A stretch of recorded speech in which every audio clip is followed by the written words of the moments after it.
नमस्कार। आज हम कोशिका अंगों के बारे में पढ़ेंगे। प्रत्येक कोशिका के चारों ओर अपनी कोशिका झिल्ली होती है, जिससे कोशिका के अंदर के पदार्थ बाह्य पर्यावरण से अलग रहे। प्रत्येक कोशिका के अंतर्गत अपने कुछ ऐसे पदार्थ होते हैं जो जटिल संरचना युक्त होते हैं, जो उस कोशिका को कार्य और सहारा प्रदान करते हैं।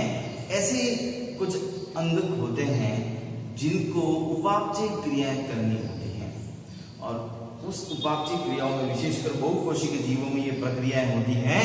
उनके लिए कोशिका के अंतर्गत महत्वपूर्ण रचनाएं होती है, जिसको हम कोशिका अंग कहते हैं।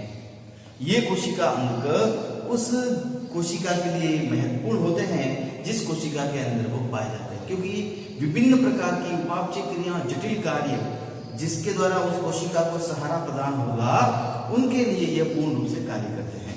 तो आइए हम विभिन्न प्रकार के कोशिका अंगों के बारे में पढ़ते हैं। आपके इस कोर्स के अंतर्गत अंतर्द्रव्य जालिका, लाइसोसोम, गोल्गी काय, माइटोकॉन्ड्रिया, प्लास्टिड और रसदानी 6 प्रकार के कोशिका अंगों के बारे में दिया हुआ है, जिसके बारे में हम यहाँ पढ़ेंगे। आपके सामने एक जंतु कोशिका का डायग्राम दिख रहा होगा। इस जंतु कोशिका के डायग्राम में आपको अलग अलग भाग में नामांकित किए हुए दिख रहे होंगे। कहीं पे आपको हरितद्रव्य दिख रहा है, कहीं पे आपको बल्ज उपकरण दिख रहा है, कहीं पे आपको माइटोकॉन्ड्रिया दिख रहा है, कहीं पे आपको ये खुरदरी और चिकनी अंतर्द्रव्य जालिका दिख रही है, कहीं पे आपको लाइसोसोम दिख रहा है। ये सभी इस कोशिका, जो जंतु कोशिका है, जो हमारे शरीर में होती है, उन जंतु कोशिका के अंतर्गत उपस्थित कोशिका अंग हैं। इसके अलावा इस कोशिका के अंदर केंद्रक भी है, जो ये बीच में आपको दिख रहा होगा। केंद्रक झिल्ली भी है, जो उसके बाहरी अंगों को बाहरी पर्यावरण से अलग करती है। हरित लवक भी होता है कुछ कोशिकाओं में। हरित लवक की उपस्थिति मैंने इसलिए बताई, जंतु कोशिकाओं में हरित लवक की उपस्थिति बहुत कम होती है, पादप कोशिकाओं में होती है, लेकिन कोशिका के स्वरूप में मैंने आपको यहाँ पर हरित लवक की उपस्थिति बताई है। हरित लवक भी होता है। तो ये जितने भी भाग हैं, इन जितने भागों में कोशिका अंग जो अपने विशेष कार्यों को पूर्ण करते हैं, उनके बारे में पढ़ेंगे। तो सबसे पहले कोशिका है, जो आपको यहाँ पर दिख रही होगी गुलाबी रंग की संरचना में केसरिया रंग के डॉट डॉट लगे हुए दिख रहे होंगे। ये आपकी जो अंतर्द्रव्य जालिका कहलाती है, 2 प्रकार की होती हैं। एक है आपकी चिकनी और एक है आपकी खुरदरी अंतर्द्रव्य जालिका। तो उसके बारे में हम यहाँ पर अभी अध्ययन करेंगे। आपके सामने अंतर्द्रव्य जालिका का मैंने डायग्राम बनाया हुआ है। अंतर्द्रव्य जालिका आपको यहां पर दिख रही होगी। इसकी खोज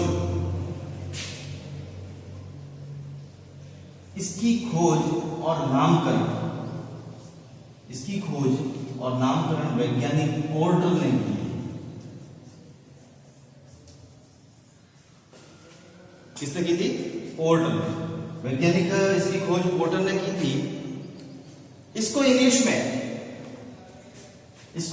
में एंडोप्लाज्मिक रेटिकुलम कहा जाता है। इंग्लिश में इसको एंडोप्लाज्मिक रेटिकुलम के नाम से जाना जाता है। यानी कि शॉर्ट फॉर्म अगर लिखेंगे हम, तो इसको हम ER से संबोधित कर सकते हैं, एंडोप्लाज्मिक रेटिकुलम। एंडोप्लाज्मिक रेटिकुलम में एंडोप्लाज्मिक का अर्थ होता है, इसका जो अर्थ होता है एंडोप्लाज्मिक का, वो होता है जीव द्रव्य। और रेटिकुलम का अर्थ होता है एक प्रकार का जाल,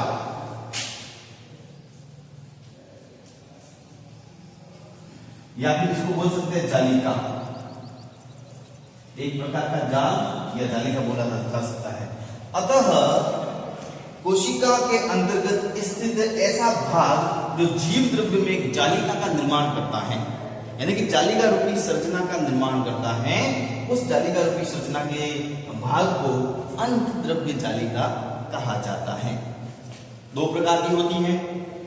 इसके प्रकार है वो 2 होते हैं, यानी कि प्रत्येक कोशिका में यह 2 प्रकार की पाई जाती है। प्रत्येक कोशिका 2 प्रकार की लिए में होती है अंतर्द्रव्य जालिका के रूप में। एक होती है जिसको जिसको बोलते हैं खुरदरी अंतद्रव्य जालिका।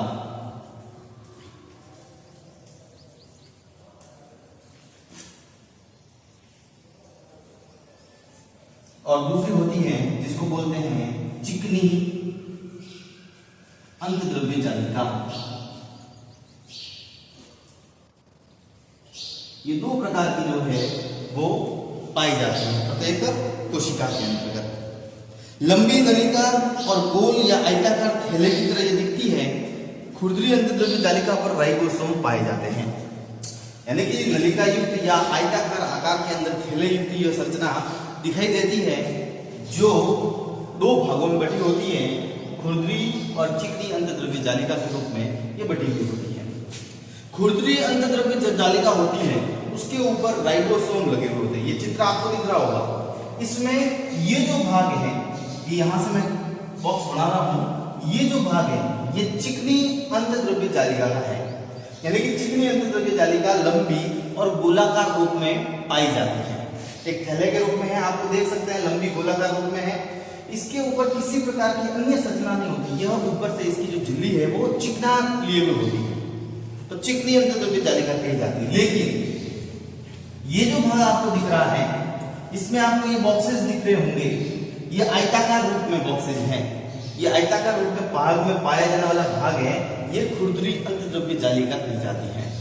इस खुरदरी अंतद्रव्य जालिका में आपको बीच में मैंने पीले रंग के डॉट किए हुए हैं। पीले रंग के डॉट आपको दिख रहे होंगे।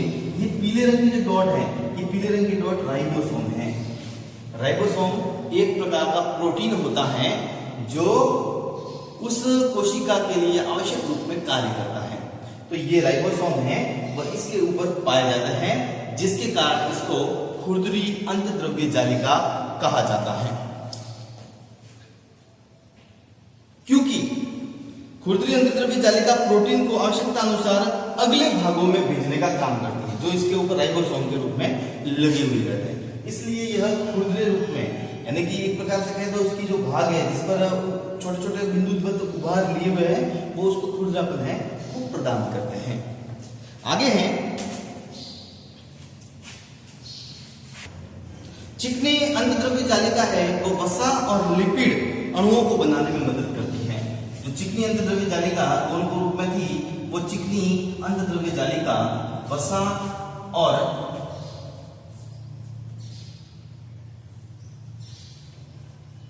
जालिका वसा एवं लिपिड के अणुओं को बनाने में सहायता करती है। लिपिड के अणुओं को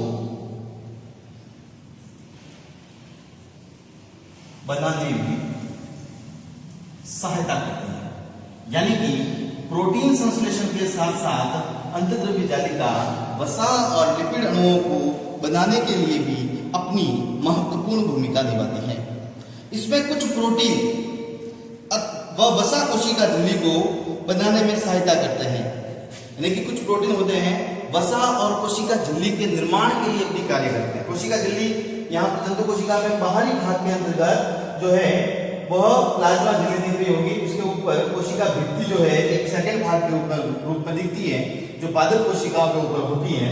तो ये जो प्लाज्मा झिल्ली है, इस प्लाज्मा झिल्ली को वसा और कोशिका झिल्ली के निर्माण के लिए अंतद्रव्य जालिका है वो अपने कार्य को संपादित करती है। इस क्रिया को झिल्ली जीवात जनन है वो कहा जाता है, यानी कि अंतद्रव्य जालिका वसा और लिपिड के अणुओं को बनाने के साथ साथ वसा और कोशिका झिल्ली के निर्माण में अपनी महत्वपूर्ण भूमिका निभाती है एवं प्रोटीन के संश्लेषण के लिए खुरदरी अंतद्रव्य जालिका अपने ऊपर राइबोसोम को लिए हुए होती है, जो बहुत सारे कोशिकाओं के अंदर प्रोटीन संश्लेषण की क्रिया को पूर्ण करने का कार्य है वो करती है। आगे है कि ये अंतद्रव्य जालिका कार्य क्या क्या करती है, इनके द्वारा क्या कार्य किया जाता है, जरा देखेंगे कार्य कि यह कार्य, पहला कार्य है कोशिका द्रव्य के विभिन्न क्षेत्रों के मध्य और केंद्रक के मध्य पदार्थों के परिवहन के लिए नलिका के रूप में कार्य करना। कोशिका द्रव्य और केंद्रक, यानी कि यह कोशिका झिल्ली है, ये केंद्रक है, ये जो बीच का भाग है, इस बीच के भाग को कोशिका द्रव्य बोलते हैं। अब अंतद्रव्य जालिका का काम है इस कोशिका द्रव्य और इस केंद्रक के मध्य में स्थित जितने भी पदार्थ हैं उन पदार्थ पदार्थों के लिए जो आवश्यक पदार्थ हैं, उन आवश्यक पदार्थों के परिवहन के लिए काम करती है। यानी कि पहला भाग है केंद्रक व कोशिका द्रव्य के बीच, कोशिका द्रव्य के बीच परिवहन का कार्य करती है। बीच परिवहन का कार्य करती है। परिवहन किसका? पदार्थ होगा। किसका परिवहन किया जाएगा? पदार्थ होगा। यानी कि आवश्यक जो पदार्थ होते हैं उन पदार्थों को वह एक स्थान से दूसरे स्थान पर कोशिका के अंतर्गत भेजने के लिए कार्य करती है। दूसरा है अंतःद्रव्य जालिका जैव रासायनिक क्रियाओं के लिए एक ढांचे का निर्माण करती है, ढांचे को तैयार करती है। यानी कि जैव रासायनिक क्रियाओं के लिए, जैव रासायनिक क्रियाओं के लिए कोशिका में जैव रासायनिक क्रियाओं के लिए कोशिका में एक ढांचे का निर्माण करती है। ये इसकी मुख्य क्रिया होती है जो ये अपने द्वारा करती है। तीसरा है कशेरुकी वर्ग। कशेरुकी वर्ग यानी कि जिसके अंतर्गत एक प्रकार से कहे तो रीढ़ की हड्डी पाई जाती है, उस कशेरुकी वर्ग के अंतर्गत यकृत की कोशिकाओं में, यकृत यानी कि उन कशेरुकी वर्ग के अंतर्गत जो लीवर होता है, उस लीवर की कोशिकाओं में चिकनी अंतःद्रव्य जालिका विष और दवा को निराविषीकरण करने में महत्वपूर्ण भूमिका निभाती है। यानी कि कोई जहर है या कोई दवा है, वह वापस शरीर में जाकर जहर की भूमिका ना निभाए, उसके लिए यकृत की कोशिकाओं में यह अंतःद्रव्य जालिका अपने कार्य को संपन्न करती है। अतः कशेरुकी वर्ग में तीसरा कार्य है इसका, कशेरुकी वर्ग में यकृत कोशिकाओं में